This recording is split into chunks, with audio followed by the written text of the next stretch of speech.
My wife and I have a 2-year-old son and have been married for 4 years. Our anniversary was a month ago and we found a nice, secluded cabin on Airbnb and rented it out for a long weekend getaway. My wife asked her parents if they would be willing to watch our son, and they agreed as long as we dropped him off at their house. That worked for us since it was on our way anyway. I was raised Lutheran and my wife was raised Catholic, but neither of us currently go to church and have not had our son baptized. My mother-in-law knows this and hates it. She thinks our son needs to be baptized or he will burn in hell. She's that kind of Catholic. So we go on our trip, and when we pick up our son and ask how the weekend went, mother-in-law says everything went fine and that she has saved my son's soul from the devil. I ask her what she meant and she says she had our son baptized that morning at her church. I tried my best to keep my cool so I didn't scream at mother-in-law in front of my son, but I pretty much grabbed my son and left.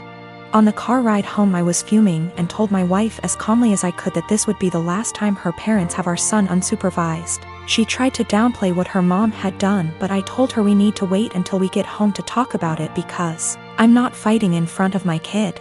When we got home and had a chance to talk about it, things got heated. I told my wife I no longer trust her parents with our son, and that if they did something like this behind our backs, I can't trust them to respect our wishes as parents in the future. I said this was a huge breach of trust and I will forever look at her mom differently. She continued to try to defend her mom, saying that she was only doing what she thought was best for her grandson. She even downplayed it by saying that it's just a little water and a few words and we don't go to church anyway, so what does it matter? I told her that under no circumstances will I allow her parents to watch our son by themselves again. I said that we can still let them see their grandson, but only if we are present. I also said that if she doesn't see what the big deal is with this situation, that maybe we aren't on the same page as parents and maybe we need to see a counselor. She started crying and said that this isn't the kind of decision I get to make on my own, and I'm an asshole for trying to tell her what kind of relationship her parents can have with our son. I told her that I no longer have any trust or respect for her parents and that I don't know if there's anything they can do to repair that. I told her what her parents did was unforgivable in my eyes and they put themselves in this position to lose privileges with our son. She's been trying to convince me to change my mind for the last month, but I'm not budging. To me, this is a hill I'm willing to die on. My husband Nick was married to his first wife Vanessa for 5 years and they had 2 amazing kids, Luke and Lila. Sadly, Vanessa died in an accident 11 years ago when the kids were very young. I started dating Nick 8 years ago and we started off very slowly for obvious reasons. Nick has always been a little more distant than anyone I'd ever been with. But he and the kids lost Vanessa so young that I understood it. After 3 years of dating, Nick asked me to marry him and I moved in. I've always had a really great relationship with Luke and Lila and they were happy for me to marry their dad. I had wanted an actual wedding, nothing big. But Nick really didn't want one, so we got married at the courthouse with just Luke and Lila present. We had a really fast engagement, but it worked for all of us. I have loved being Luke and Lila's stepmom and officially adopted them after I found out I was pregnant with our son, Casey. The kids have been so great with Casey and help out so much. Nick was wonderful during the pregnancy and had always been a really loving dad and husband. But Nick has been pulling away a lot the last few months. He's been even more distant than usual and working late nights and going away with friends almost every weekend. I've tried talking to him, but he's been impatient with both me and the kids. I found out I was pregnant in June and am now 21 weeks pregnant with a girl. The kids are excited to have a little sister, but Nick just seems so indifferent to everything and everyone. He's been missing soccer games, Lila's birthday, doctor's appointments, etc. Casey is too young to notice, but Luke and Lila are so hurt by their dad's absence. These kids are so good and they lost their mom so young, and I'm infuriated that Nick is ignoring the kids like this. Last week, I finally sat Nick down and told him that he needs to stop disappearing and be more present in our lives. We're going to have another child soon, and before we know it Luke and Lila will be grown up and going to college. After an hour of arguing, he screamed at me that he wished Vanessa was still alive and that I had switched places with her and died instead. He also threw in some awful comments that I need to stop pretending I'm Luke and Lila's real mom and that I'm only half the mom Vanessa was. The final straw was him saying that he never even wanted any kids with me, but did it so I'd keep busy and leave him alone. I'm so beyond hurt right now. I know I'm just his second choice. But I've always tried to honor Vanessa and tell Luke and Lila how lucky they were to have her as their mom. I love all of our kids more than anything, and I'm just so heartbroken. Nick barely pays attention to Casey now and doesn't even acknowledge the pregnancy. He somewhat apologized this weekend and took all 3 kids to lunch, but he won't even look me in the eye. He seems like he wants to talk, but he doesn't say anything, and I'm too upset to even be near him. I'm not sure where to go from here. Honestly, I can't even be around Nick right now, and if there weren't any kids involved, I'd leave and never look back. I'm not sure if he's cheating or the thought of a 4th child is stressing him out. But I'm devastated and not sure how or why I should save this marriage, besides doing it for the kids. Recently I got engaged to my amazing fiancée Amy. I was the happiest I have ever been when Amy said yes, and was nothing but excited for our wedding. We started planning the venues, the dates, and the invites. When talking about who to invite, we both agreed to invite out co-workers as we have worked in our respective jobs for years and like them all. As I checked that off the list, Amy spoke up and said everyone from my job can come except my work friend Tally. Tally is also one of my close friends, so this surprised me that Amy didn't want to invite her. She has met Tally multiple times and there didn't seem to be any issues.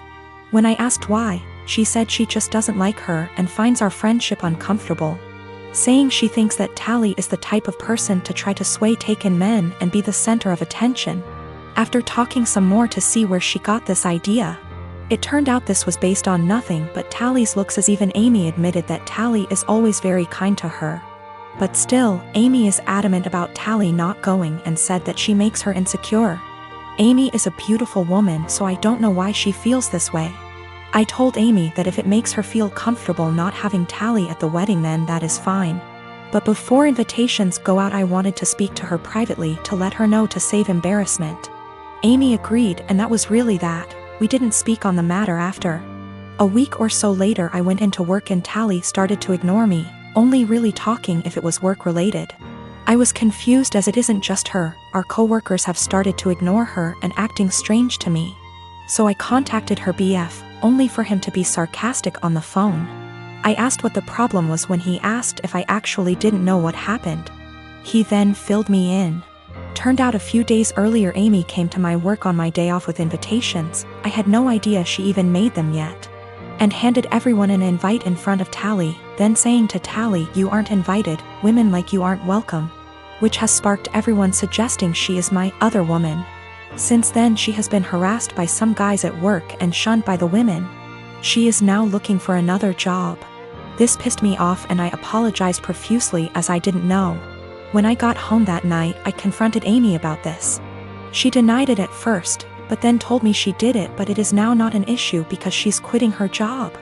I flipped on her, saying how she clearly didn't trust me to say and that she crossed a line doing all this behind my back. She didn't see the problem and got upset, asking me why I'm so mad, me responding, "If we are really going to get married, get your insecurities in check and grow up." I stayed at a friend's since but have had texts from Amy, her friends, and her mother saying for this and that Amy doesn't deserve this treatment. I have made many attempts to speak to Tally privately to find out what was happening prior to contacting her BF. She brushed me off by saying she either had work to do or that there was nothing to talk about. No one would really speak to me, so I contacted her BF as a last resort. Her BF says he is going to pass on to Tally what I said to him on the phone. The wedding is currently on hold, that is also why I'm staying at my friend's. Need some distance to figure stuff out. Nothing has or ever will happen with Tally, no feelings, nothing adult, absolutely nothing. Tally is happy and in love, her boyfriend is someone I also consider a close friend. I was happy with Amy prior to this. And Tally is more like a sister to me. Unfortunately, due to what Amy has done, all I can really do is damage control. Of course I am planning to explain to everyone what has happened. I do not want Tally to be going through this. She is a genuinely kind person who does not deserve any of this. I have a daughter, Sadie, with my ex-husband John. We got divorced 5 years ago and I have primary custody while he sees her 2 weekends a month. Last year, he got married to Amanda, who has sole custody of her kids from a previous marriage. Amanda is a SOM, not for any health reasons or so on, she just doesn't want to work, while John works at a 9 to 5. He makes good money to support them, but not enough to live in luxury. I have a much higher paying job. Since it's just me and Sadie, I make sure she has the best possible life. She goes to a private school, set her up a college fund, and she has much better things than most kids: phone, clothes, etc. I still manage to raise her to be humble and not take things for granted, and she's one of the hardest working people I know.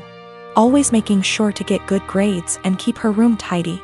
Well, the last few times she came back after a weekend at John's, I noticed that the clothes she was bringing back in her duffel are A, not her size, and B, much cheaper and poorer quality than what I usually buy for her. I asked her why that is, and she told me that while she's at her dad's, Amanda takes away her nice clothes and gives them to her kids while Sadie gets the clothes they buy from Target. I asked her if she wanted them back, but she said she didn't mind sharing since all her favorite clothes were kept here. The problem came when I went to pick her up last weekend. I had a business meeting and couldn't drive her over, so Amanda offered to just pick Sadie up from school, which hadn't happened before. When I got there on Sunday, John and Amanda asked me to sit down with them, and when Sadie came to hug me, Amanda sent her to her room quite harshly, saying her punishment wasn't over yet. I was confused because Sadie very rarely misbehaves.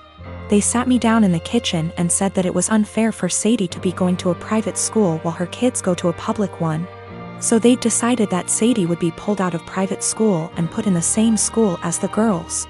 They also said I should keep up Sadie's punishment because when they told her, she blew up at them, told them it wasn't fair, and yelled that Amanda and her kids weren't even her real family, that all they did was steal. I told them in no uncertain terms to